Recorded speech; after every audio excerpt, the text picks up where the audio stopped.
This repair performed by ERD illustrates some of the issues we encounter in the industrial repair industry. This control board is a custom controller out of an Otis Elevator Model 211 and was brought to us by a local elevator service company. The service technician was not sure this board was the problem, so with the aid of a wiring diagram and a lot of labor, we went through the board and determined this was not the problem with the elevator.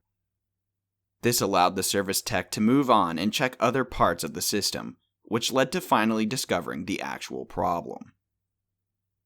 At ERD, we have been called upon many times to rule out issues in complex systems, especially when there is no easy way to replace the subassembly, either due to age or the price of a new unit. This video shows the board being powered up and booted to a default waiting for enable state.